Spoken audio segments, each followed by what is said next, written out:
हे कृष्ण, अपने ही बंधु बांधवों को युद्ध की इच्छा लिए तैयार खड़ा देख मेरे अंग ढीले पड़ रहे हैं, मुंह सूखा जाता है, शरीर कांप रहा है, भयानक रोमांच होता है, गांडीव धनुष हाथ से फिसला जाता है, सारी त्वचा जली जा रही है, मैं अटल खड़ा रहने में भी असमर्थ हूं, मन भ्रमित हो रहा है, बुरे लक्षण दिखाई दे रहे हैं।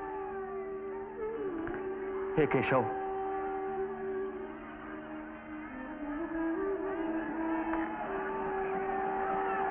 युद्ध में स्वजनों को मारने में मुझे कोई भलाई नहीं दिखाई देती।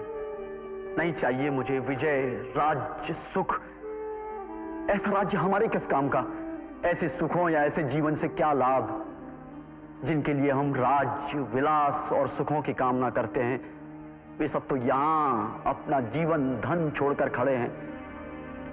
गुरु, पिता, पुत्र और पितामह, चाचा, ससुर, पोते, साले और दूसरे सगे संबंधी। नहीं हे कृष्ण, यदि ये मुझे मार भी डालें तो भी मैं इन्हें नहीं मारूंगा। धरती तो कम है, 3 लोक का राज्य भी मुझे मिले तो भी मैं इनका वध नहीं करूंगा। हे अर्जुन, संकट की इस घड़ी में ये निराशा कैसी? श्रेष्ठ जन तो सदा इससे अपरिचित रहते हैं। ये भावना तो अपयश का कारण है। अर्जुन, नापुंसक ना बनो। पार्थ, तुम्हें यह शोभा नहीं देता। हृदय की इस तुच्छ दुर्बलता को छोड़, हे शत्रु विनाशक, उठ खड़े हो। मधुसूदन, भीष्म पितामह और गुरु द्रोण पर इस युद्ध में कैसे तीर चलाऊंगा मैं? दोनों पूज्य हैं मेरे। ऐसे सम्मानित गुरुओं का वध करने से तो इस लोक में भिक्षा मांग कर जीना अच्छा।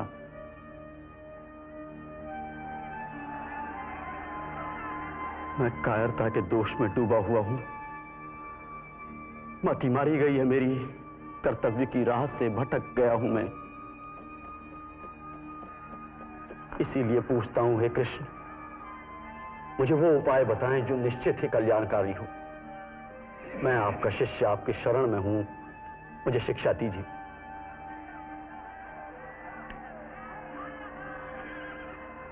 तुम उनके लिए शोक कर रहे हो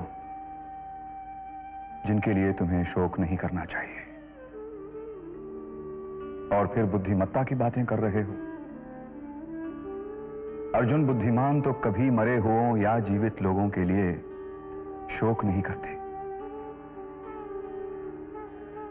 ऐसा कोई काल नहीं हुआ जिसमें मैं न रहा हूं, या तुम न रहे हो, या ये राजपुरुष न रहे हों।